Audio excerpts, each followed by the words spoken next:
his search, remained content, and on the third day his patience and endeavour had borne fruit. His first finds. Bright flecks amidst the black iron and tourmaline sand. 2 days ago he had picked a target, a bed of grit and gravel, caught in the curve of the stream 30 metres below the camp. He'd set up the dredge, got to work. Soon gold was coming out. Nothing dramatic, but a little more every time he paused the pump, checked the trays. Enough to justify the optimism that the storeman had talked about, to promise a good summer ahead. All he needed now was favourable weather and time. Time he had. Another 11 weeks before he'd have to leave, go back to work. The weather, though, seemed less accommodating.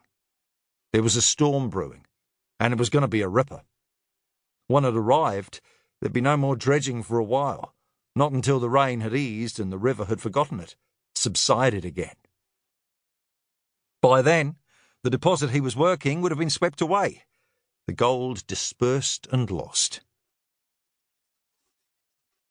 He had seen the storm approaching several hours ago. White wisps of stratus pulled out like combed wool. The change in the sun, losing its brightness, becoming pale and curdled. Later, the pillows of cumulus growing above the ridgeline away to the west. He might have caught a halt then, scuttled back to the cottage while he could. He was due to do so in the morning anyway. It was time for a rest, to replenish his supplies. But he wanted to grab what he could while he had the chance. So he'd kept going, even though he knew the cost. A wild night under tarpaulin out here in the bush. All the discomfort, the last dregs of his food, damp clothes in the morning, a soggy trip back to his truck. But now it was time to stop. In the last hour, the sky had soured, turned grey and liverish. The birds were silent. Only the mosquitoes were left, riding the heavy air. He felt for the fuel line, switched off the generator. The thrum and throb of the pump, the rattle of stones on the sluice, ceased. All became still. He looked around, whistled for the dog.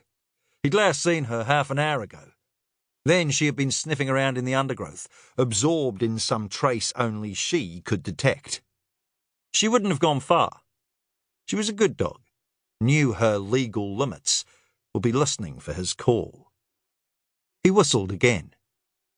She should have been a collie or a huntaway. That's what friends who claimed to know had told him. They were the dogs you needed in the hills, they said. They had stamina, were fast, could track and catch rabbit or pig or deer, whatever you needed. They were quick to learn as well, could live outside. Instead, he had chosen a spaniel, a Springer, black and white, small, sinuous, with a coat like silk. A rescue dog, though what she needed rescuing from, or why anyone would have failed to want her in their life, he couldn't imagine, for she seemed to be everything a dog should be. Companion, friend, defender against unseen perils, source of constant amusement and affection. When he had bought her from the SPCA, at 15 months old, less than a week from being put down, she was called Molly. He didn't like the name. It was too girlish, too human. For days he tried out different names. Then, one evening, he told her, "I'm giving you a life.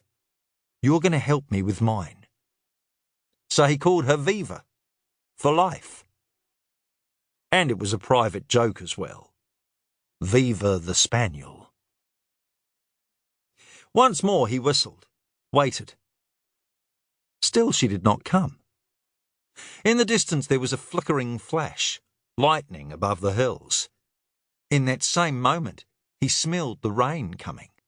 A muskiness, an earthiness, fungal, hormonal, almost like the smell of sex. He'd misjudged. He had to be quick. Never mind the dog, the rain would bring her back. Right now, he needed to get the dredge and sluice to safety, his tarpaulin pegged down, everything under cover. He worked feverishly. The water could rise almost as fast as you could move in a river.